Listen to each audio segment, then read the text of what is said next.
my mom did the best she could. She was the first person I resented, and that's just what it is. Like, man, she used to beat the crap out of me all the time, and I'm not talking like, hey, here's a belt, and no, it was ugly sometimes, and and I kind of like detached myself at a young age. I emotionally detached. I numbed myself, and fortunately, I had sisters who, from them, I was able to hold on to like an affectionate part of myself. Because they would give me affection, and luckily I had that, and they supported me throughout my entire life, along with my mom. Just my mom was, she had her own issues, and I didn't realize that.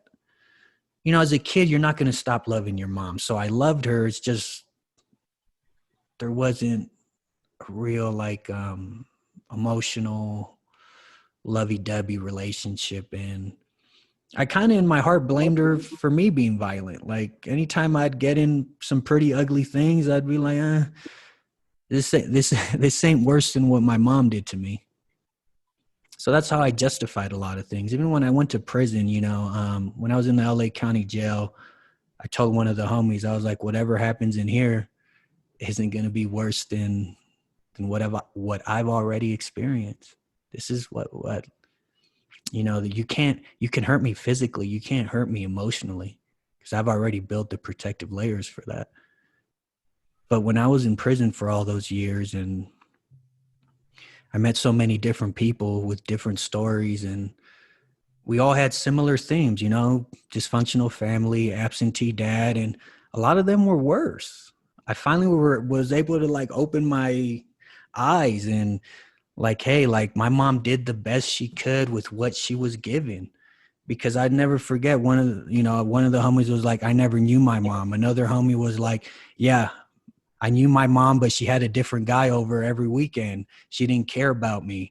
Or it was, I thought that I had it bad. My experience was bad relative to me, and that's all that matters.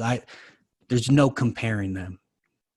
But once I was able to open my eyes and see like, hey, given all these other stories, like my mom had a fault in her discipline beyond a doubt. But then I acknowledged all of the good things she did. She was there every day. She worked 3 jobs. She cooked, she cleaned, she did the whole nine, but she had her own issues, and she has her own story with violence. They call it a cycle for a reason. My mom's from Sinaloa, Mexico, and from what I've heard is that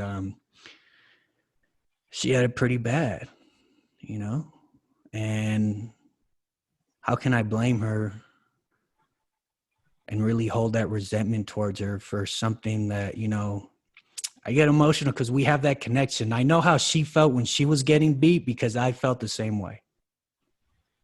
And And she it's told you tough. this after years of talking No, about my mom it. didn't talk about it at all. It's just finding out information, talking to cousins and stuff like that. Yeah, yeah.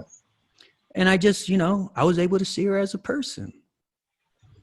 And and man, that was huge. That was huge. That like opened at least something. And then I did the same with my dad. The same process.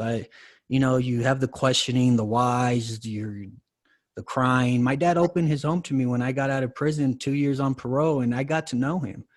The homies don't get to know their dads. Like I was able to see that I am fortunate in so many ways. And, I was able to see my dad like, hey, he has his own issues. Like he's going through his life the same way I'm going through my life, and the hardest person to forgive was myself. Because how do I forgive myself? Like I hurt other people. I need those people to forgive me. How am I going to be like, yeah, it's everything's good. Like, it's not. Like, I did horrible things and it broke me down.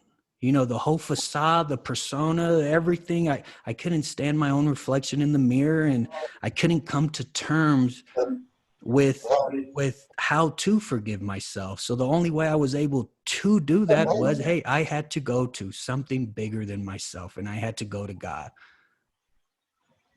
And that's what let me, you know, personally, like, hey, finally, like, hey, whatever you did, it's over, it's done.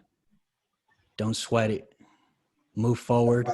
But the caveat, you can never do those things again, and you can't justify those things ever again. And that was the change.